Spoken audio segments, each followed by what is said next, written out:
Hey, it's Sarah from Extra Credit Design Club, and today we're going to talk about 7 things that we can do as designers to get ourselves out of that creative rut.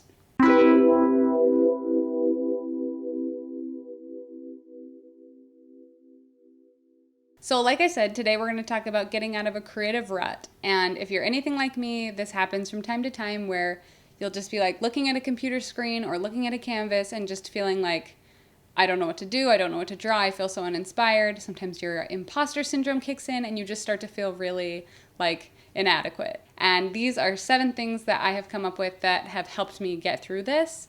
And so I hope that you're able to get something out of it as well. I would love to hear down below if there are additional things that I don't mention here today that have helped you get out of a creative rut. So the first one is just to step away from the screen. Sometimes, especially if you're working in digital art, it's easy to get kind of like, I don't know, too much screen time, too much light in your eyes. It has a tendency to kind of like suck the creativity out of you sometimes. And so I found that just getting outside, going for a walk, interacting with people, hanging out with some friends, maybe even like going to the museum or going to some kind of an art exhibit, those things can really get you out of your head, get the juices flowing. Just stepping away from the screen, doing something real to feel inspired by life, by art, by humanity. The second thing, and maybe the most useful for me, the most beneficial for me, is to experiment with new mediums or new techniques. I do this a lot. I'm kind of like a serial crafter. I have all of these supplies. I love to do all of these different kinds of art projects that help me kind of inspire me, motivate me, get my creative mind going. So like I like to do a little bit of felt art. I made this silly little like Dr. Pepper banner flag a little while ago. I have this like silly denim jacket that I've been working on for the last like, I don't know, I just pick it up and put it down every now and then. It just has a few silly little emblems on it. I never even wear it, but it's just a fun thing that I get to do. You'll see it even has, it still has the needle in it with some thread attached to it because I just like literally will pick it up and just like take it if I'm like going on an airplane or something. So that's another thing that I like to do. Oh, also this. Ugh. Crochet.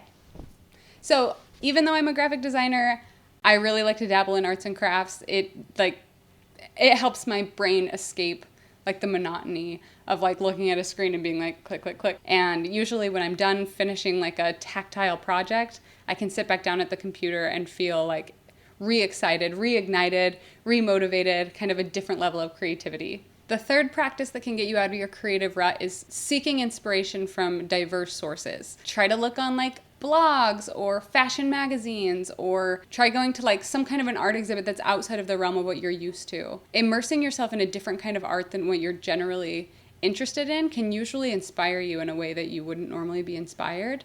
So you should look beyond your immediate field of design to try to seek inspiration from areas that feel foreign to you. Maybe this is watching documentaries. Maybe this is going to a photography exhibit. Maybe this is you literally just walking around on the street and taking photographs of garbage or signs or cars or people or textures.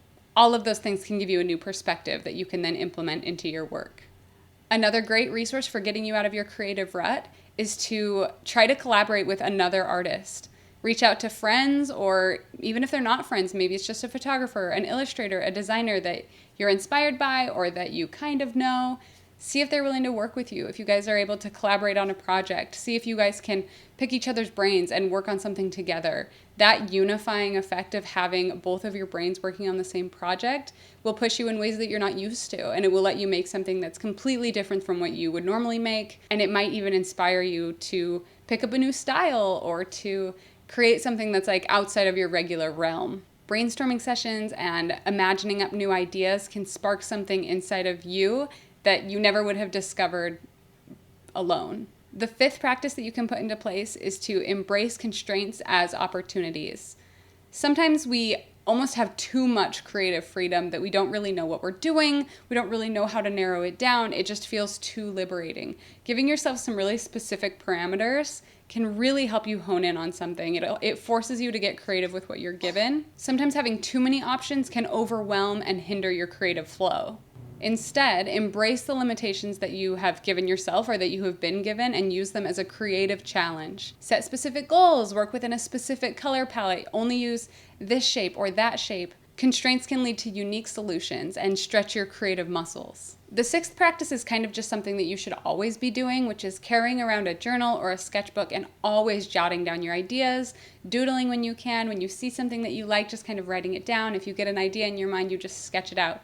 You never know when you're going to look back on your sketchbook and be like, I remember when I made that silly little thing. My husband and I, for years, have been designing stickers and lapel pins and selling them. You wouldn't believe how many of those designs have just come from like dumb sketches from our sketchbooks. Sometimes we like look through our sketchbooks and we'll be like, this guy's hilarious, we should make him into a pin. So I absolutely think that that's one of the greatest sources of inspiration. And because you're not doing it for anyone else except for yourself, it's usually something that's really unique. The seventh practice is also something that you should always be doing, but I'm kind of a hypocrite on this one because it's not my strong suit. But I know that I feel much more creatively driven when I'm taking care of myself. So step 7 is to take care of yourself. Get enough sleep, eat a healthy diet, just go outside, like focus on your mental health and your emotional well-being, and it will be reflected in your art. So often we feel like we have to have this like starving artist, like, oh, I work round the clock. Like, it doesn't have to be like that. In fact, it shouldn't be like that. You're more likely to have more energy and more ability to function, more ability to create if you are setting parameters within your lifestyle. You know, mindfulness, maybe meditation or yoga, those kinds of things can really help get your creative juices flowing. Getting your creative juices flowing is a disgusting phrase, and I don't know why I can't stop saying it. Just remember that breaking out of a creative rut is a process. It's not always easy. Sometimes it feels really discouraging. Sometimes it feels like maybe we should just give up and do something different with our lives, something more practical, as they say. But don't be too hard on yourself. Get excited by the prospect of trying new things. Allowing yourself to experiment in different mediums, with different people, by focusing on a different style, researching a different designer. All of those things are going to work together to help you make something that you've never made before. So even though the rut feels like you're completely stuck, just remember that whatever you do that's going to help you get out of the rut is going to help you produce something that's so much better than what you would have created if you just kept on making the same things you were making over and over again. But that's all I have for you today. I hope this video helps give you a couple of ideas on how you can shake out of your creative rut. It's not always easy. None of us like it, but we're all here for each other. So if you have new ideas of how you break out of your creative rut, I would love to hear them down below. If you found this video helpful, don't forget to give it a thumbs up and subscribe to our channel for more design-related content. Again, I'm Sarah, and I will see you next week.